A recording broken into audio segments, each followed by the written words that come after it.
IMDT আইন বা অবৈধ অনুপ্ৰৱেশকাৰী ন্যায়াধিকৰণৰ দ্বাৰা নিৰ্ধাৰণ আইন 1983 চনত ইলিগেল মাইগ্ৰেশ্যন ডিটাৰমিনেশ্যন বাই ট্ৰিব্যুনেল এক্ট 1983 হৈছে অসমৰ অনুপ্ৰৱেশকাৰী সমস্যাৰ সৈতে জড়িত আৰু কেৱল অসমত প্ৰযোজ্য হোৱাকৈ 1983 চনত গৃহীত কৰা এখন আইন। এই আইনখন ইতিমধ্যে বাতিল কৰা হৈছে।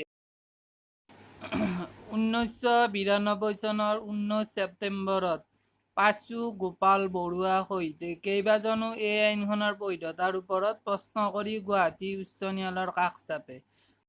1998 চনত সদৌ অসম ছাত্ৰ সন্থা, অসম চৰকাৰ আৰু ভাৰত চৰকাৰৰ মাজত হোৱা ত্ৰিপাক্ষিক বৈঠকত অসমৰ ৰাইজৰ দাবীৰ প্ৰতি লক্ষ্য ৰাখি আইনখন বাতিল কৰাৰ বিষয়ত আলোচনা চলোৱা।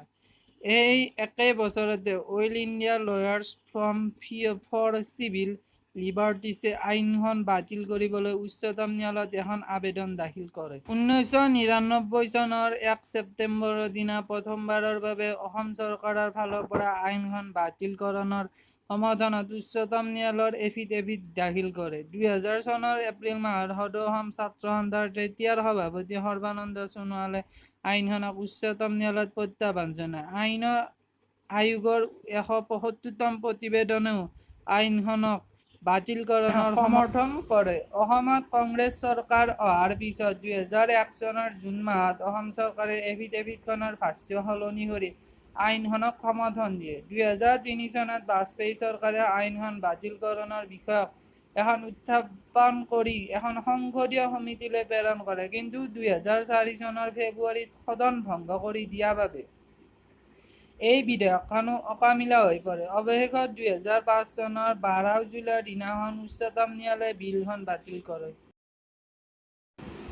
এই আইনখনৰ মতে 1971 চনৰ 25 মাৰ্চৰ ভিতৰত অহাসকল আৰু বৈধ নথিপত্ৰ অবিহনে ভাৰতত অহা লোকসকলক অবৈধ অনুপ্ৰৱেশকাৰী হিচাপে গণ্য কৰা হৈছিল। এই আইন অনুসৰি এজন ব্যক্তিয়ে তেওঁৰ পৰা 3 কিলোমিটাৰ ব্যাসাৰ্ধৰ ভিতৰত থকা কোনো এজন ব্যক্তিক অবৈধ অনুপ্ৰৱেশকাৰী বুলি সন্দেহ কৰিলে 25 টকা জমা দি IMDT ন্যায়াধিকৰণত অভিযোগ দাখিল কৰিব পাৰে। পিছলৈ এই 3 কিলোমিটাৰ ব্যাসাৰ্ধৰ সলনি কৰি অভিযোগকাৰীজন যিখন থানাৰ অন্তৰ্গত সেইখন থানাৰে পৰিয়ালৰ ভিতৰত আন এজন ব্যক্তিৰ ওপৰত অভিযোগ কৰিব পৰা নিয়ম প্ৰৱৰ্তন কৰিছিল। লগতে জমা দিব লগা টকা 25 টকাৰ পৰা 10 টকালৈ হ্ৰাস কৰা হৈছিল।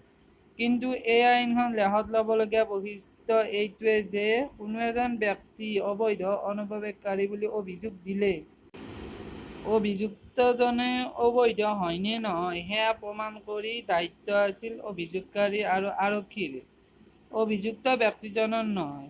কিন্তু বিদেশী আইন অনুসৰি অবৈধ অনুপ্ৰৱেশকাৰী নহয় বুলি প্ৰমাণ কৰাৰ দায়িত্ব আছিল অভিযুক্তজনৰ।